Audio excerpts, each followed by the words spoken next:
The first encounter. The desert was quiet that night, except for the distant hum of crickets and the occasional howl of the wind. Dr. Jake Carter stood in the middle of nowhere, staring at the smoking crater in front of him. He adjusted his glasses and wiped the sweat off his forehead. Even at night, the desert heat clung to his skin. The call had come an hour ago. Something had crashed near the research town of Haven Springs, and the military wanted a scientist to take a look. Jake was the closest expert, a young xenobiologist who'd spent years dreaming about life beyond Earth. Tonight, it seemed, his dream had landed in front of him. Jake cautiously stepped closer to the crater. The edges glowed faintly, as if the sand had melted. Whatever had fallen wasn't a meteor. It was too smooth, too metallic. The object shimmered under the moonlight, almost alive. As Jake approached, the air around him felt heavy. It was like stepping into a storm before the first crack of thunder. Suddenly, the object hissed. Jake froze, his heart pounding. A small hatch opened with a soft hum, and a figure emerged. Jake's breath caught in his throat. She was breathtaking. The being stood nearly 9 feet tall, her body sleek and otherworldly. Her skin shimmered like molten silver, glowing faintly in the darkness. Her long, flowing hair seemed to defy gravity, floating gently as if underwater. But it was her eyes that held Jake in place. Deep, swirling pools of light, like galaxies trapped in her gaze. She was beautiful in a way that felt almost unreal. The alien woman staggered forward, her movements graceful but unsteady. Jake noticed her feet barely touched the ground, as if gravity was just a suggestion for her. She glanced around, her expression a mix of curiosity and pain. Then her eyes locked onto Jake. "Help," she whispered. Her voice was soft, but echoed in his mind like a song. The word wasn't in English, yet Jake understood it perfectly. Jake hesitated. His instincts screamed at him to run, to call the military backup waiting a few miles away. But something about her made him stay. She didn't look threatening, just lost, scared. The warning. The morning sun cast its golden glow across the endless stretch of desert, painting the sands in warm hues. Jake's truck was parked behind a cluster of jagged rocks, hidden from the world. Inside, Jake sat behind the wheel, his fingers drumming nervously on the dashboard. Lura, the 9-foot alien woman, was seated beside him, her long legs folded awkwardly in the cramped space. She stared out the window, her glowing silver skin shimmering faintly in the sunlight.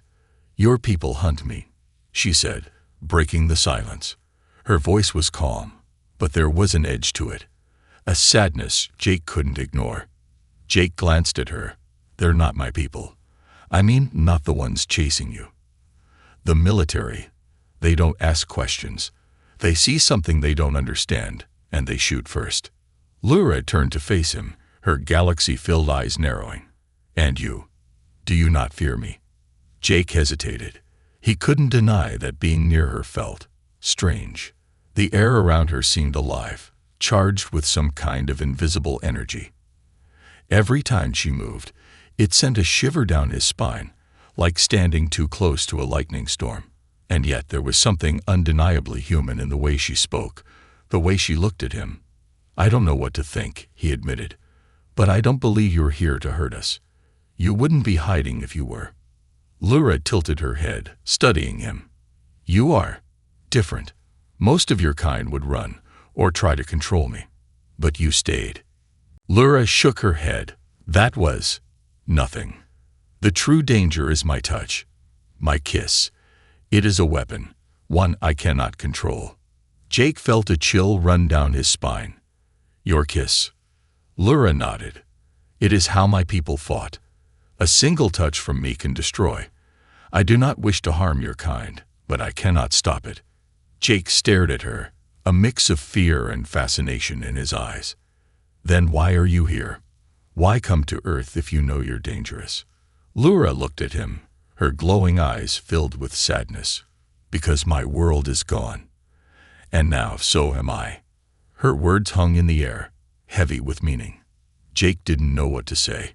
All he knew was that he couldn't let the military take her, not while she was in pain, not while she was afraid. "Then we'll figure this out," he said firmly. "Together." Lura looked at him, a flicker of hope in her eyes. "You are different," she said again, almost to herself. Jake didn't respond. He started the truck and drove deeper into the canyon, his mind racing with questions. One thing was certain: his life was no longer his own. The power within. The sky was a deep indigo, scattered with stars that seemed to flicker brighter than usual. Jake Carter stood outside the abandoned barn they'd found for shelter, staring up at the heavens. He wasn't sure if he was admiring the beauty of the universe or dreading what might come from it.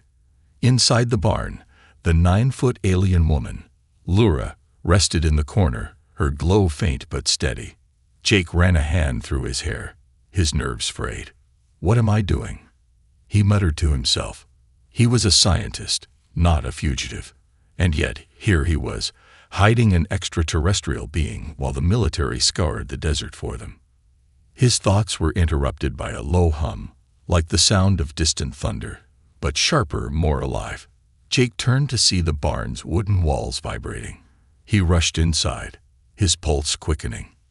"Lura," he called out. She was standing now, her head tilted toward the ceiling. Her silver skin shimmered more brightly, and her hair floated as if caught in a gentle breeze.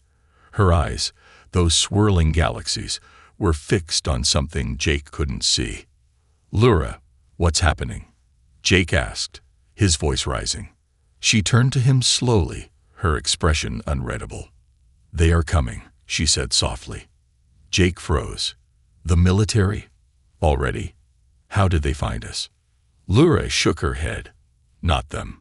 Something else." Before Jake could ask what she meant, a crackling sound filled the air, followed by a blinding flash of light. Jake shielded his eyes, stumbling backward. When the light faded, the barn door was hanging off its hinges, and 3 figures stood in the opening. They weren't human. Each stood as tall as Lura, their forms sleek and angular. Their skin glowed faintly, though in shades of crimson and gold. Their eyes burned like embers, devoid of the softness Jake had seen in Lura's gaze. They radiated power, and something darker, something dangerous. Lura stepped forward, her glow intensifying. "You should not have followed me," she said, her voice steady but laced with tension. One of the figures spoke, its voice deep and resonant. "You broke the laws of exile, Lura. You know the penalty." Jake's mind reeled. "Exile? What are they talking about?" Lura glanced at him, her expression pained. "I left my world because I had no choice. They wished to enforce the punishment." Jake looked at the newcomers, his fear giving way to anger. "She's not a criminal. She's trying to survive." The figures ignored him. The one in the center raised a hand, and a ripple of energy spread through the air. The barn creaked, the wooden beams groaning under the pressure. "Enough," Lura said, her voice sharp. She raised her own hand, and the energy wave stopped, dissipating into the air like smoke. The tension in the room was palpable. "You cannot stay here, Lura," the second figure said. "This planet cannot withstand what you bring." Lura stepped closer to them, her glow now so bright that Jake had to squint. "I will not leave," she said firmly. "These people, they are not like us. They do not deserve to suffer for our mistakes." Jake's heart raced. He could feel the air growing heavier, charged with energy he couldn't comprehend. "Lura, what's going on?" he asked. She turned to him, her gaze softening for a moment. "I told you, Jake. My kind. We are both life and death. They fear what I might unleash." Before Jake could respond, the lead figure lunged forward, its movements impossibly fast. Lura met it head-on, their hands colliding in a flash of light. The force of the impact sent a shockwave through the barn, shattering windows and splintering wood. Jake was thrown to the ground, his ears ringing. When he looked up, he saw Lura holding her own against the 3 figures. Her movements were fluid, almost like a dance, as she deflected their attacks with bursts of shimmering energy. But Jake could see the strain on her face. She was holding back. "Stop," Jake shouted, staggering to his feet. "You're going to destroy everything." The figures ignored him, their focus solely on Lura. One of them fired a beam of crimson light, which she dodged with a graceful leap. The beam struck the barn wall, leaving a smoking hole.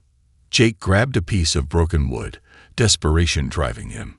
"Get away from her," he yelled, charging at the nearest figure. It didn't even turn to look at him. With a flick of its hand, Jake was sent flying across the room, slamming into a stack of hay bales. Pain shot through his side, but he forced himself to sit up. Lura's glow brightened again, and for the first time, Jake saw fear in the eyes of her attackers. "Leave this place," she said, her voice echoing with power, "or I will show you why I was created." The lead figure hesitated, its ember-like eyes narrowing. "You would risk it?" "For them," Lura said, glancing at Jake. "Yes." The figures exchanged a look, then stepped back. The one in the center spoke again. "This is not over. Your presence here endangers everything." With that, the three figures vanished in a burst of light, leaving behind only silence. Lura collapsed to her knees, her glow fading to a faint shimmer. Jake rushed to her side, ignoring the pain in his ribs. "Lura, are you okay?" She nodded weakly. "I am fine, but they will return." Jake helped her up, his mind racing. "Who are they? What do they want from you?" "They are my kind," she said, her voice barely above a whisper. "And they fear me, because they know what I am capable of." Jake stared at her, realization dawning. "You're not just powerful. You're a weapon." Lura looked at him, her expression a mix of sorrow and determination.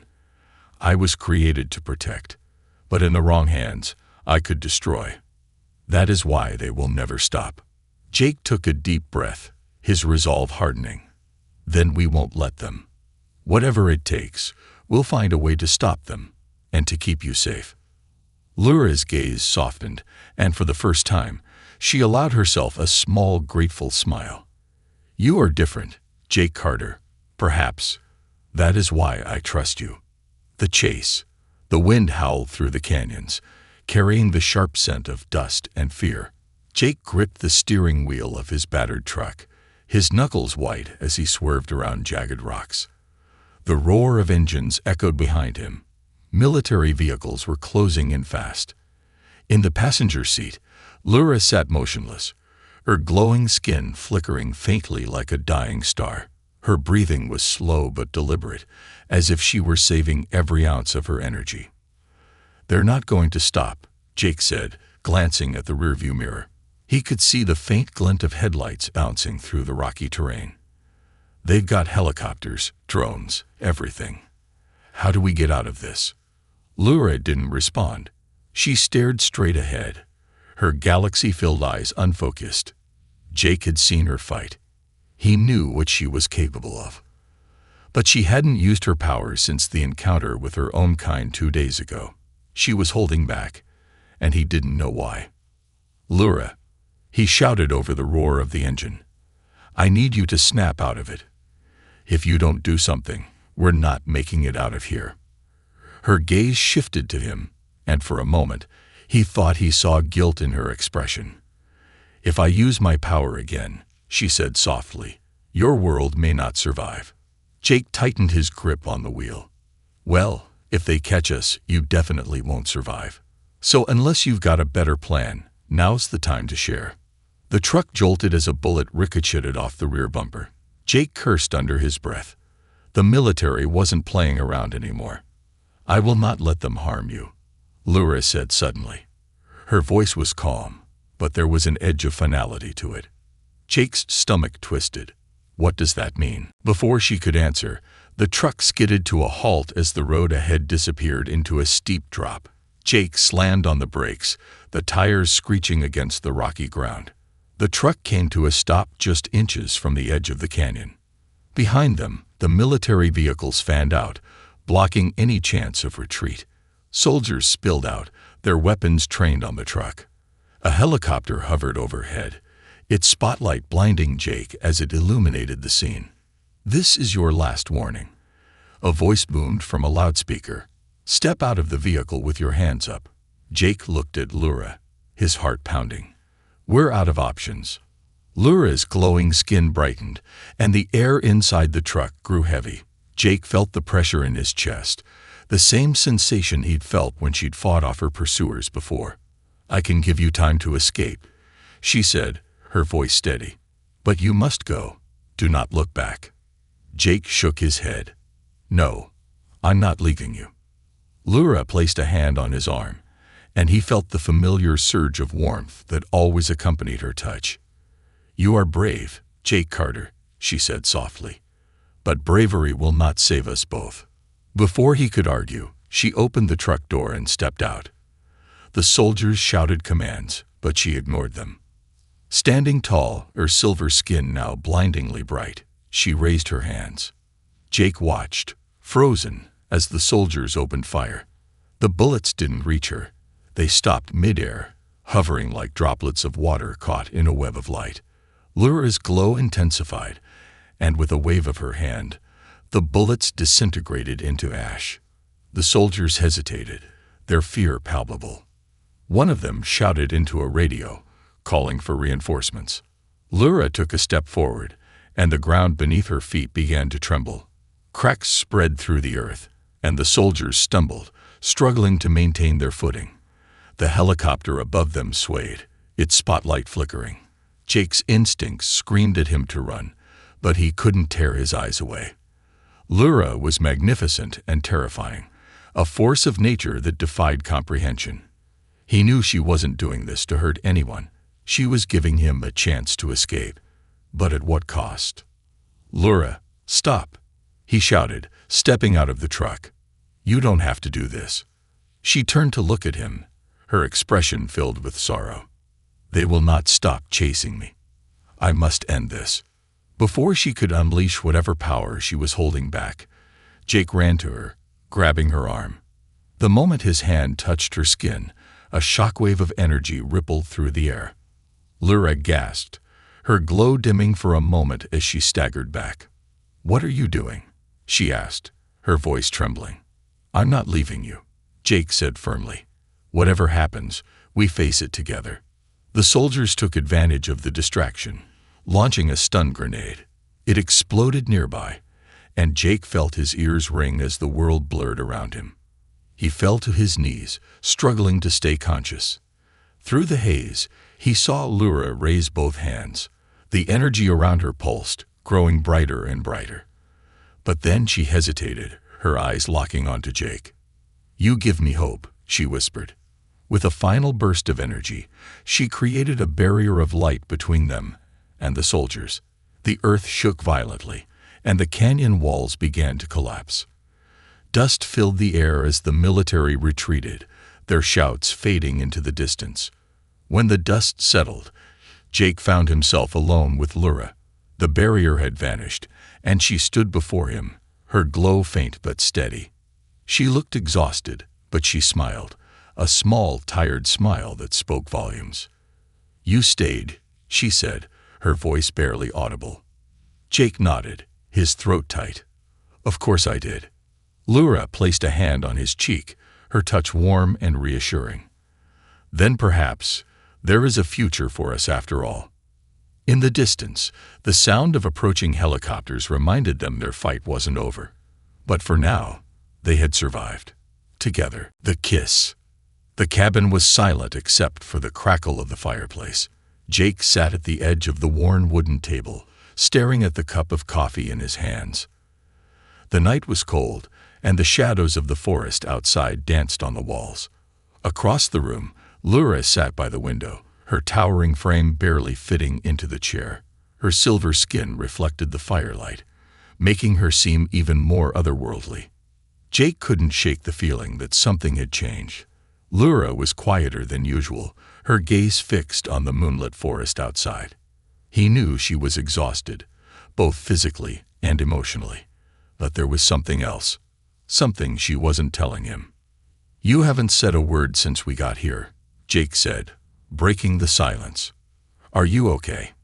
Lyra turned her head slowly, her swirling galaxy-like eyes meeting his. You risked everything for me, she said, her voice soft. Why? Jake sighed and set his cup down. Because I couldn't let them take you. You're not just some experiment. You're a person. Someone who deserves to live. Her lips curved into a faint smile, but it didn't reach her eyes. You do not understand what I am.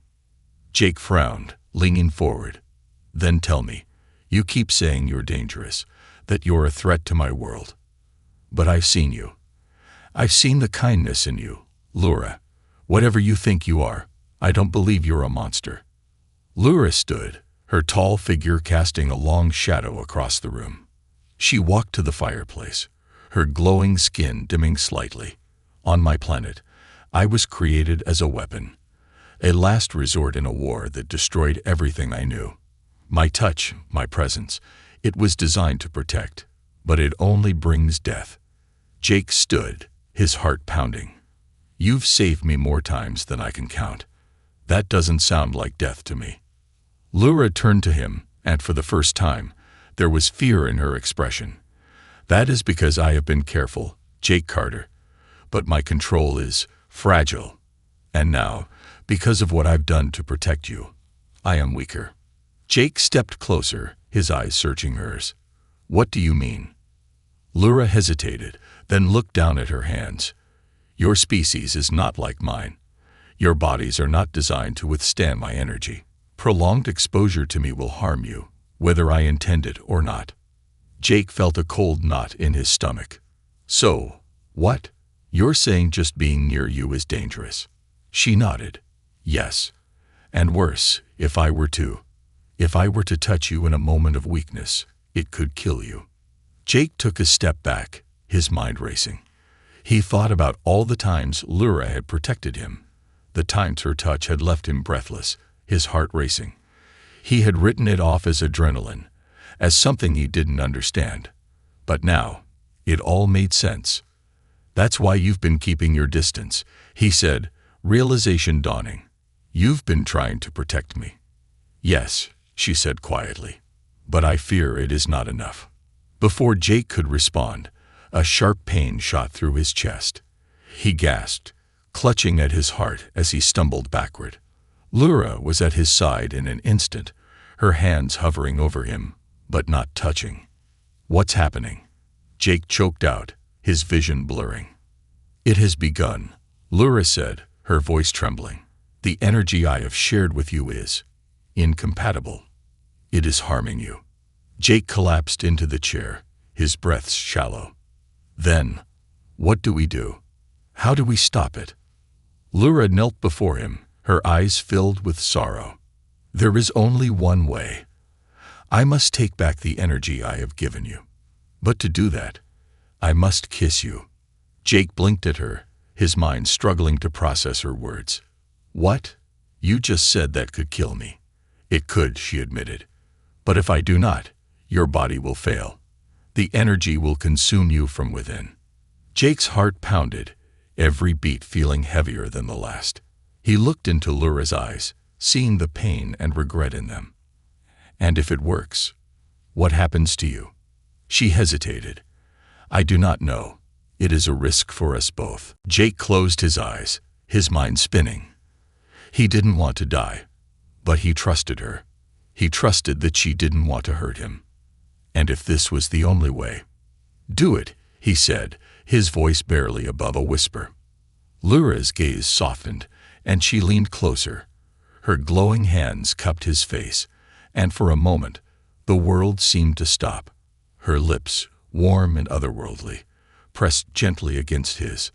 The moment their lips met, a surge of energy exploded between them. Jake's body convulsed, and he felt like he was being torn apart and put back together at the same time.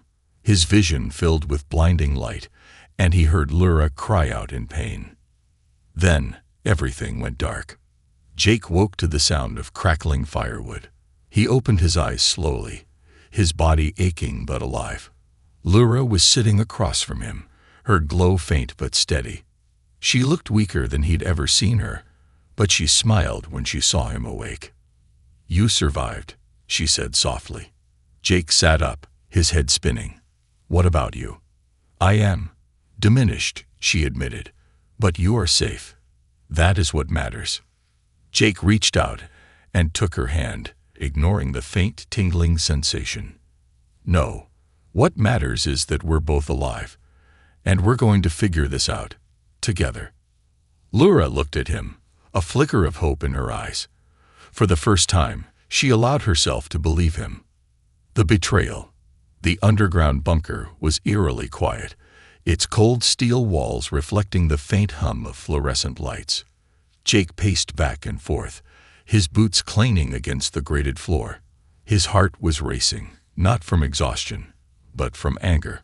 Across the room, Lura sat on a makeshift cot, her glow dim, her shoulders hunched. She hadn't said a word since they had arrived. Jake stopped pacing and ran a hand through his hair. "This doesn't feel right," he muttered, mostly to himself. "Emily said this place was safe, but why haven't we heard back from her?" "It's been hours." Lura raised her eyes to meet his. "Your trust in her is misplaced," she said softly, her voice carrying the weight of unspoken truths. Jake frowned. "What are you talking about?" "Emily's my friend. She's been helping us from the start." Lura tilted her head, studying him. Even those with kind hearts can be swayed by fear. Before Jake could respond, the sound of a door sliding open echoed through the bunker. Jake turned to see Dr. Emily Vargas stepping inside, her lab coat pristine despite the chaos they'd left behind. Her expression was unreadable, but Jake immediately felt a chill crawl up his spine. "Emily," he said, relief and suspicion mixing in his tone. "Finally, where have you been?" Emily didn't answer right away. She walked toward them, her eyes darting briefly to Lura. "I've been securing our next steps," she said, her voice calm but clipped. "I've arranged transport. The military won't find us." Jake exhaled, some of his tension easing. "That's great. We need to move quickly. They're probably tracking us." But Lura's gaze remained fixed on Emily, her glowing eyes narrowing. "You are lying," she said, her tone devoid of emotion. Emily stiffened, her hands curling into fists. "I'm trying to save both of you," she said sharply. "You don't understand what's at stake here." Jake stepped between them, his confusion growing. "Emily, what's going on? What aren't you telling me?" Emily hesitated, then let out a frustrated sigh. "Jake, do you even realize what you're protecting? Lura isn't just an alien. She's a weapon, one that could wipe out humanity if she loses control. The military isn't the enemy here. She is." Jake stared at her, stunned. "You don't know that. She's been nothing but protective. She's saved my life more times than I can count." Emily took a step closer, her voice dropping. "And what happens when she doesn't save you? What happens when she becomes a threat no one can stop? You've seen what she can do. You've felt it. She's dangerous, Jake. You know that." Lura stood, her towering figure suddenly filling the room with an unspoken power. "I have harmed no one," she said, her voice calm but firm. "But if you betray me, I will defend myself." Emily flinched but held her ground. "This isn't about betrayal," she said, though her hand drifted toward her pocket. "It's about survival. Ours." Jake's stomach sank as he noticed a faint red glow coming from Emily's pocket. His instincts screamed at him. "Emily," he said cautiously, "what are you doing?" Before she could answer, Lura moved. In a blur of silver light, she crossed the room and grabbed Emily's wrist, pulling out a small glowing device, a containment collar. Jake recognized it immediately. He'd seen the military use similar tech to capture dangerous entities. "Lura, wait," Jake shouted, stepping between them. "Emily, what is this?" Emily's face was pale, her eyes darting between Jake and Lura. "It's a safety measure," she said quickly. "For all of us. If she loses control, this will stop her." Lyra's grip on Emily's wrist tightened, and Jake could feel the tension in the air growing unbearable. The room seemed to vibrate faintly, the pressure building. "You mean to cage me?" Lyra said, her voice laced with quiet fury. "Like an animal." Jake stepped closer, his voice shaking. "Emily, tell me you weren't working with them. Tell me this isn't what I think it is." Emily's expression crumbled. "I didn't want to do this," she said, her voice breaking. "But they gave me no choice, Jake. If I didn't help them, they would have killed us both." Jake's heart sank. "So you sold us out?" "I'm trying to protect you," Emily snapped. "You don't understand what's at stake. If we don't control her, she'll destroy everything." Before Jake could respond, a deafening alarm blared through the bunker. The lights dimmed, and a robotic voice echoed. "Intruders detected. Security breach imminent." Jake's blood ran cold. "They're here." Lyra released Emily's wrist and stepped back, her glow intensifying. The pressure in the room lifted slightly, but her expression was unreadable. "You brought them here," she said to Emily, her tone devoid of malice, but heavy with disappointment. Emily opened her mouth to respond, but the sound of boots pounding against the floor above cut her off. Jake grabbed Lyra's hand. "We need to move. Now." Lyra hesitated, her eyes flickering to Emily. "Leave her," she said simply. Jake froze, torn. "Lyra, she's my friend. I can't just." "She is not your friend," Lyra interrupted, her voice quiet but firm. "She is the reason they have found us." Emily stepped forward, desperation in her eyes. "Jake, don't listen to her. You don't know what she's capable of." Jake turned to Emily, his jaw clenched. "No, Emily, I know exactly what you're capable of." He grabbed Lyra's hand and ran, leaving Emily behind. The sound of soldiers shouting grew louder as they fled deeper into the bunker. Jake's mind raced, his heart aching from the betrayal. For now, he could only focus on one thing: keeping Lyra safe, whatever the cost. The final choice. The air was electric with tension. Jake stood at the center of the abandoned military testing ground, surrounded by scorched earth and crumbling structures. The stars above seemed dim, their light swallowed by the ominous glow of the enormous energy barrier that crackled around them. Lyra stood a few feet away, her silver skin glowing brighter than ever, her tall frame emanating raw power. Her eyes, usually serene and filled with wonder, now swirled with chaos. Opposite her, the military had set up a perimeter.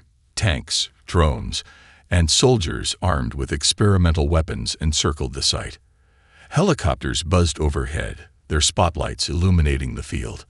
At the center of the chaos stood Colonel Reeves, barking orders into a radio. His gaze fixed on Lyra, filled with fear and resolve. "This is your final warning," Reeves shouted, his voice amplified by a loudspeaker. "Surrender now, or we'll be forced to eliminate you."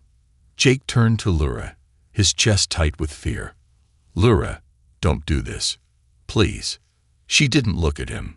Her eyes were locked on the soldiers, her hands glowing with energy that seemed to ripple through the air like heat waves.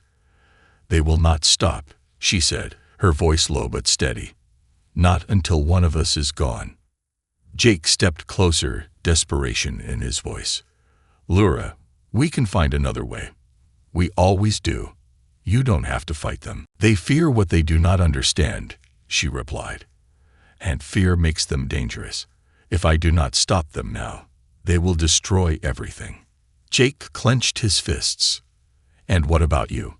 If you unleash all your power, you won't survive, will you?" She turned to him then, her gaze softening for a moment. "My survival is irrelevant. Your world must be protected." Jake felt his throat tighten. "No, you don't get to decide that. You're not just some weapon, Lyra. You're more than that. To me." For the first time, Lyra's resolve faltered. The glow around her dimmed slightly, and the tension in the air eased. She took a step closer to Jake, towering over him, but somehow seeming smaller, more vulnerable. "Jake Carter," she said softly. "You have shown me a kindness I never knew existed. But this is not your fight." "It is now," Jake said, his voice firm. "Because I believe in you. I believe there's another way." A sharp whirring sound interrupted them. Jake turned to see a massive weapon being deployed, a railgun mounted on one of the tanks. Its barrel began to hum, charging with a deadly energy that sent a chill down his spine. "Lura!" Jake shouted, panic rising. "They're going to fire." Lura straightened, her glow intensifying once more. She stepped forward, raising her hands. The ground beneath her feet began to crack, and a wave of energy radiated outward, knocking the soldiers off their feet. The railgun fired, releasing a blinding beam of energy straight at her. Jake's heart stopped as the beam hit her square in the chest. But Lura didn't fall. Instead, she absorbed the energy, her body glowing brighter and brighter, until it was almost unbearable to look at. The soldiers stared in stunned silence, their weapons suddenly feeling useless. Lura turned to Jake, her glowing eyes filled with sorrow. "It is time," she said. Jake shook his head, stepping toward her. "No, there has to be another way." "There is no other way," she said gently. "I can end this, but I need you to trust me." Jake's mind raced, but deep down, he knew she was right. He reached out and took her hand, ignoring the searing heat that radiated from her skin. "If you're going to do this, then you're not doing it alone." Her lips curved into a faint smile. "You are different," she whispered. "That is why I chose you." With a sudden burst of energy, she pulled him into an embrace. The world around them seemed to dissolve into light. Jake felt the ground vanish beneath his feet, and for a moment, it was just the two of them, floating in a sea of warmth and light. "You will survive this," she said, her voice echoing in his mind. "Because your world needs hope." Before he could respond, the light around them exploded outward, a blinding wave that consumed everything. Jake felt himself falling, his body weightless, until darkness took over. When Jake woke, the first thing he noticed was the silence. The battlefield was gone. The soldiers, the tanks, the drones, all of it had vanished. He sat up slowly, his head spinning, and looked around. The earth was untouched, as if no battle had ever taken place. The sky was clear, the stars shining brightly. But Lura was nowhere to be seen. Jake's chest tightened as the memories came rushing back. He stood, calling out her name, but the only response was the gentle rustling of the wind. Then he noticed something glowing faintly in the grass. He bent down and picked it up, a small silver crystal that pulsed with a soft, rhythmic light. He held it tightly, tears streaming down his face.